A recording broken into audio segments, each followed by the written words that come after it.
Hello again, everyone. Welcome back to another episode of Final Fantasy Brave Exvius.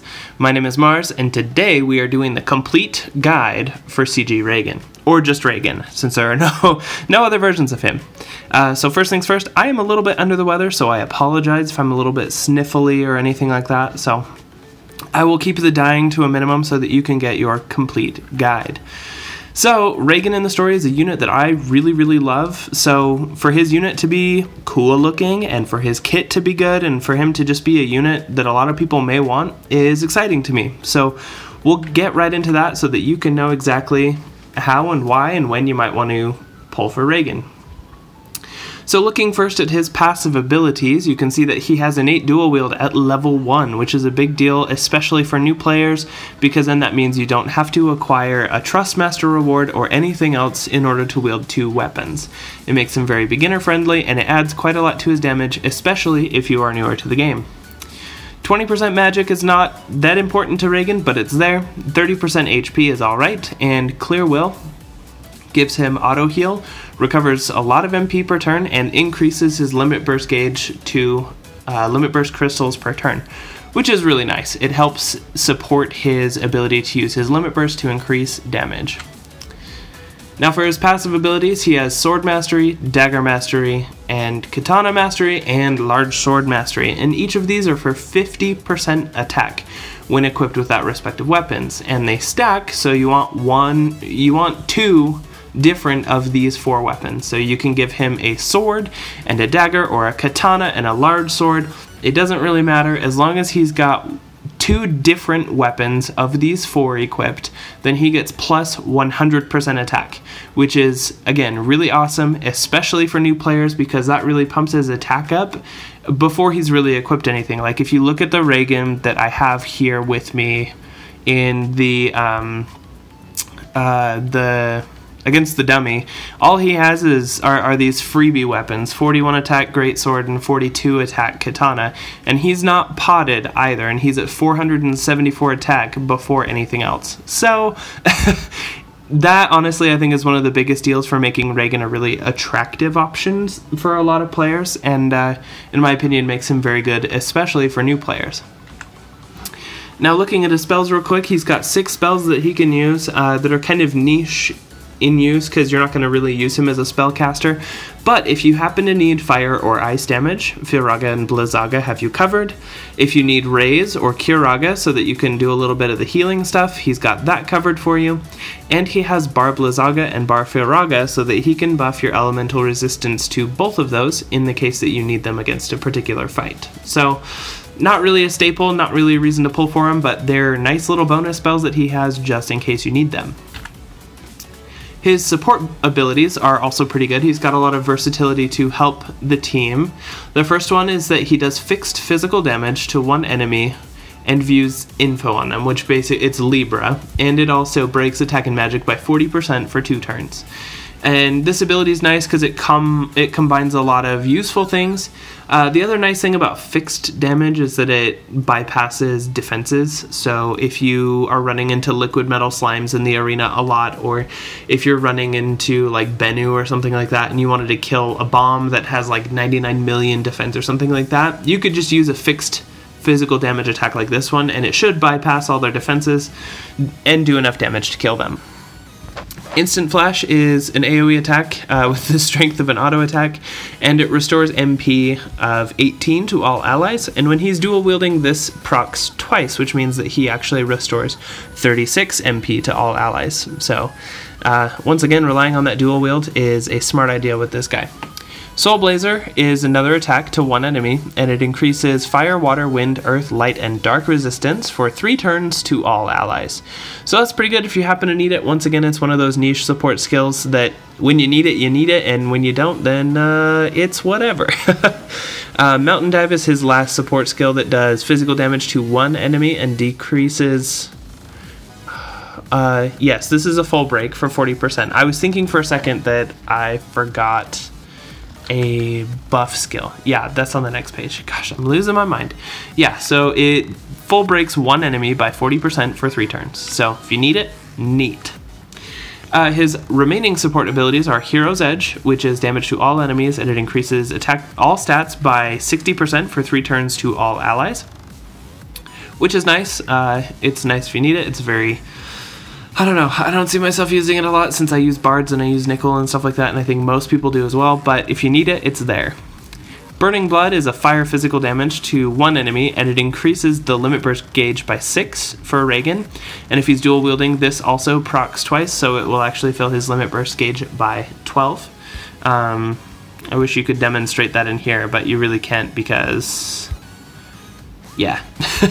Because your limit burst is always full against the training dummy.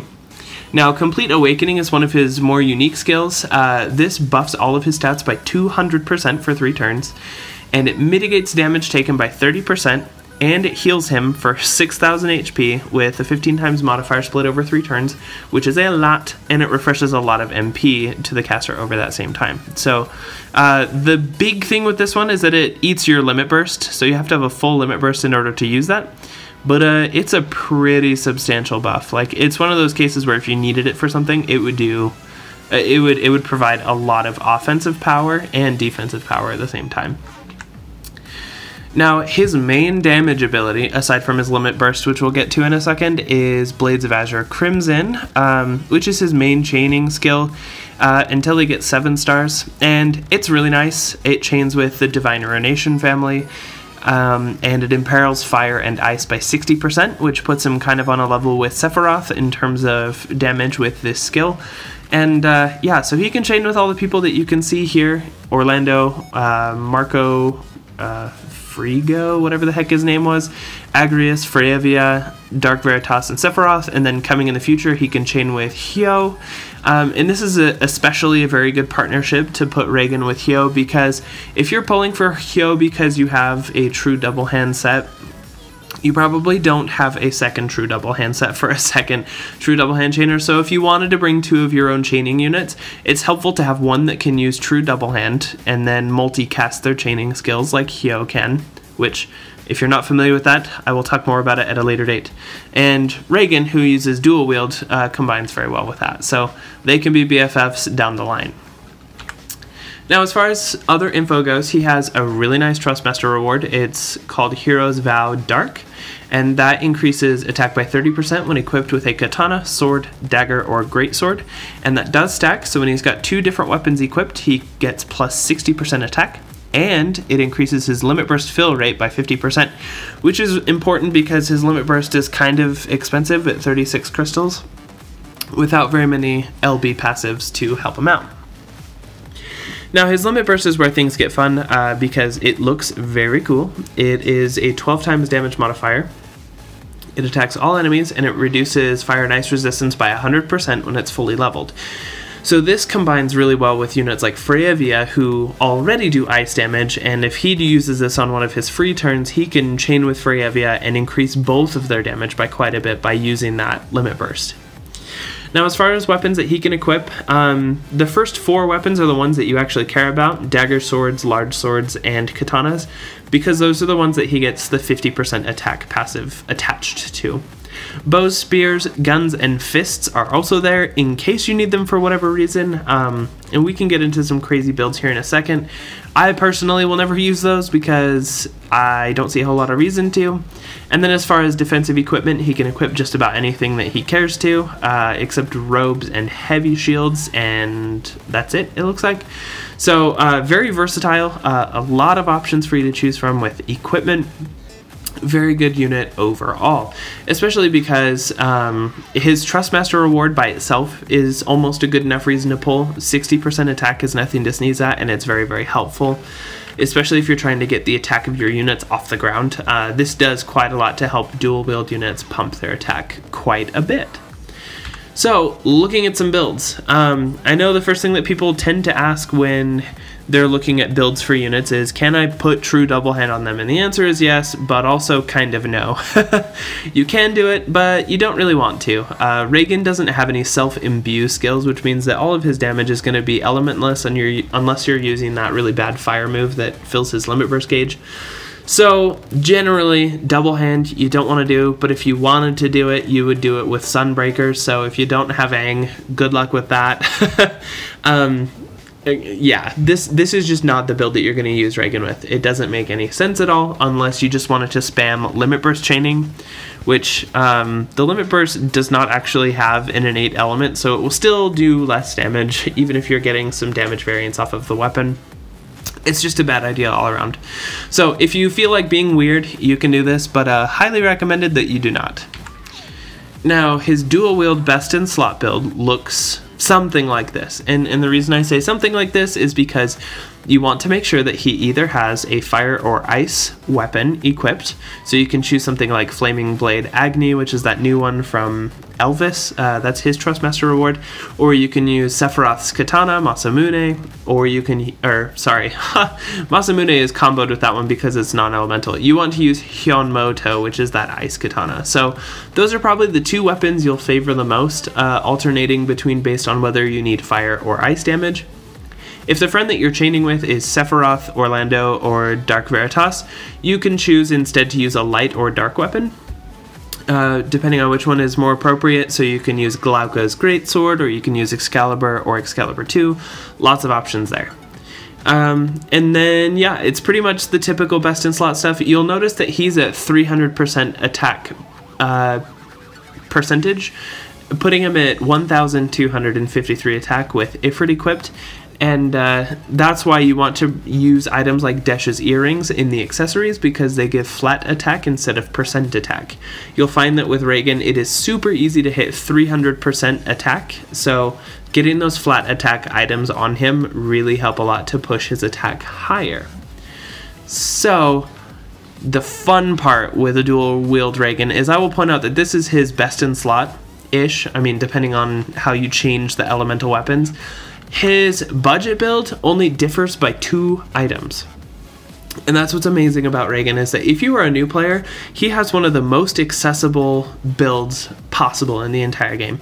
If you equip, I think the only 2 things that changed are Homaru instead of Sephiroth's Trustmaster reward, and using Bombardier's Bicorn, which is Zyle's new Trustmaster reward, instead of Precious Hairpin. And so this entire build only uses 4-star base rarity TMRs or lower. Actually, I think they're all 4-star base. None are lower. Large Sword Mastery is a trial reward. Adventurer 4 or 5 is the expedition reward. All of the rest are 4-star Trustmaster rewards that you can collect. And his attack is still at 1,214, which is pretty insane, because I found that it's pretty rare to be able to push numbers like that in attack unless you have a number of 5-star TMRs. And you'll notice if I go back, literally the only difference is that it's Masamune and Precious Hairpin. So that's only 2 5-star TMRs, aside from his own, of course. So really, really easy to build, and honest to goodness, I think that Raegen is the best friend to new players. Now, one of the things that I did want to look at real quick with Raegen is like, okay, well, if I get him now, what good is he going to be when he's a 7-star unit? And I'll say one of the biggest benefits to Raegen at 7 stars is that in addition to be able to chain with the family that we talked about before with Divine Ruination, he can now chain with a new family of chaining units called the Absolute Tranquility family, and the name might change when 7 stars come to global. That's just the name of CG Laswell's chaining ability that he gets at 7 stars, so everybody is kind of lumped under that. And it does quite a lot of damage. It has a good modifier, and yeah, there's a lot of really good units listed here that he chains with. I'm not even familiar with most of them, but I know C10, who's the guy kind of in the lower middle in the green, he's one of the best physical damage dealers in the game. So if you use CG Raegen and you have a friend C10, you can chain them together. Auron, who is also exceptionally good, chains with him. And then, of course, CG Axstar, who's in the bottom right with the purple katana. My gosh, I want him so bad. Raegen can chain with him too. So lots of amazing options once you hit 7 stars, especially if you're a big fan of Xenogear Chronicles, because it looks like there's a number of those guys up here. So totally a good unit both now and in the future. I believe he's ranked number 1 for physical dual-wield chainers. And that was updated this morning. So, you know, subject to change, but to say that he's one of the best dual-wield chainers in the game makes him good. So then comes the question, should you pull for him? Is CG Raegen, oh my gosh, my brain's already jumping to Hyo because that's what I want. Is CG Raegen for you? I think that you should pull for Raegen if you don't have a good chainer or you don't have good gear for physical chainers. So new players will benefit most from him. Intermediate players might benefit from him as well. And then late game players, it's kind of up to you whether or not you want to pull for him. If you have true double hand coming out of your ears, you can pass and then go for units like Hyo or Axstar much later down the line. But honestly, he is a very, very good unit simply because his kit gives him a lot of passive percentage for attack, allowing even the newest players to take advantage of some pretty impressive damage. So that's pretty much it. I'm a fan of Raegen. I managed to pull some of my own, so I'm looking forward to using him at 7 stars. As far as a story character unit, he's one of my favorites. So hopefully you guys were able to learn a thing or two about using Raegen and what he can do for you. If you want to see other videos or other videos like this one, or you want me to review other units and give complete guides, please comment below so that I know what you guys want to see so that I can make that for you. Until next time, I'm going to go drink a lot of NyQuil and crash, so I hope everybody else has a wonderful week. See ya!